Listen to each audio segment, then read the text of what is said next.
All right. So I'll jump in here. So we'll let Gary take a breather and get some water. So, Hi, Clayton. hello. Morning. Morning. Oh. All right. Let's get cracking and see if we can get you guys ahead of the next group before they get here. So I don't feel mean. So, all right. Make sure I didn't write this too bad. Oh, it's fine. Known by all who have ever called themselves a brother of Kappa Psi, it is with good reason that Bohumil Makovsky is revered as our guiding spirit. Bo was born September 23, 1878, in the village of Františky in Bohemia, which is today part of the Czech Republic. His father died before he was born, and his mother died when he was only 12 years old. Bo's formal education as a child was in line with educational standards at the time, though it lasted only a few years and ended not long before the death of his mother. In addition to his academic training, his uncle, who had been a music instructor for a noble family in Russia, taught Bo to play the clarinet and the violin. Bo was known to play at holidays and festivals in Františky in his youth. After the death of his mother, Bo continued to live on the family farm until he was 17. Obviously not going to school anymore, but working on the family farm. But at that age, his sister, who had settled with her husband in Nebraska, sent him money so that he could emigrate to the United States, and he would later become a naturalized citizen in 1921. A few months after Bo arrived in Nebraska, a traveling carnival came through his town, which happened to need a clarinet player for its band. So Bo was hired on and was made leader of the band as soon as he was able to speak English well enough to be understood by the other musicians. Later in life, he credited those musicians and other carnival workers with teaching him to speak English. He then spent the next few years playing in various traveling bands before deciding to form his own. So, yes, essentially, Bo ran off and joined the circus. In 1902, his band was hired to play a carnival in Davis, Oklahoma. But after performing, the musicians learned the carnival organizers did not intend to pay them. The band was not on solid footing leading up to the performance, and this caused its immediate breakup.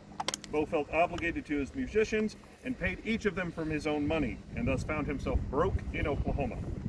It was after this setback that his music career in Oklahoma began in earnest. He made his way to Oklahoma City and began teaching, performing, and conducting. As these positions ended, Bo accepted an offer to organize a band in Woodward, which is far northwest Oklahoma, and led bands there and in nearby towns.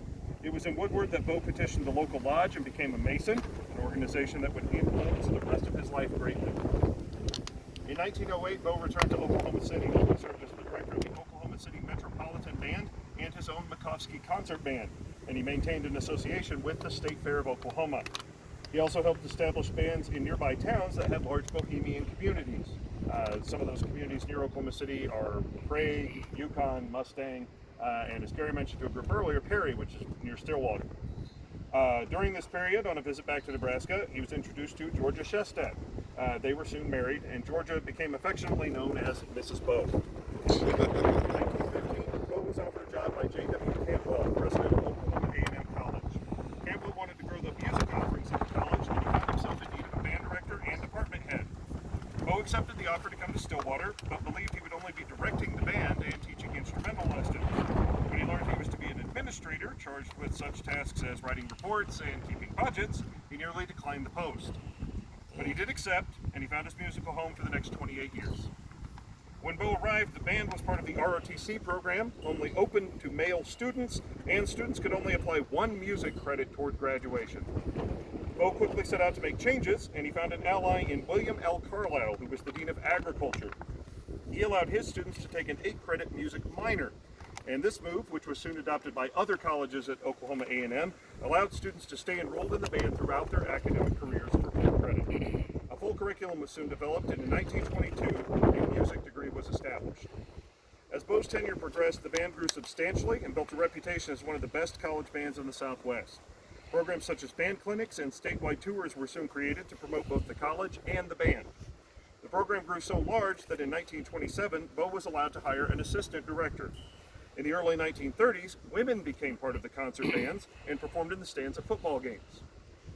They became part of the marching band during World War II and the aftermath of that, and the bands became fully integrated in all aspects in the mid-1950s.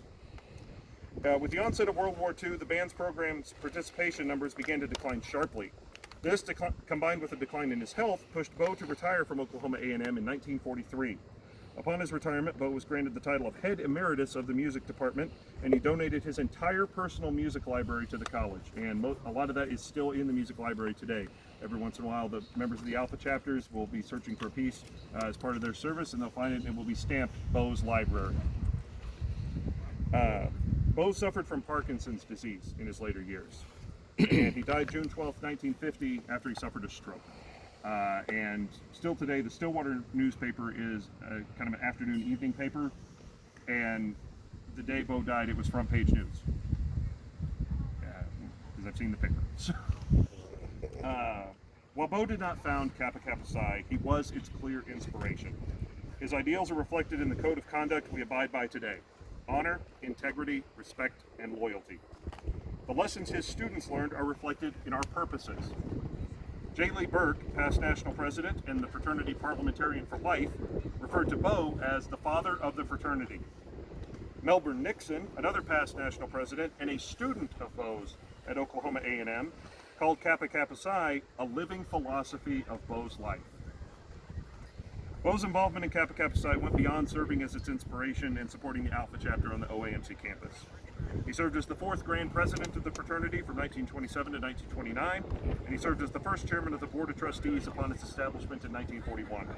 He later served as a member of the Tau Beta Sigma Board of Trustees, and Kappa Kappa Psi honored him posthumously in 1979 with the creation of the Bohumil McCoskey Memorial Award, which is presented to college band directors in recognition of outstanding work. So that is our formal presentation. So you're free to take pictures. If you need some water, and continue moving them out. If you haven't seen all 4 of the sites, you can move on to the next one there. And if you have any additional questions on your way to the next stop, we'll answer them.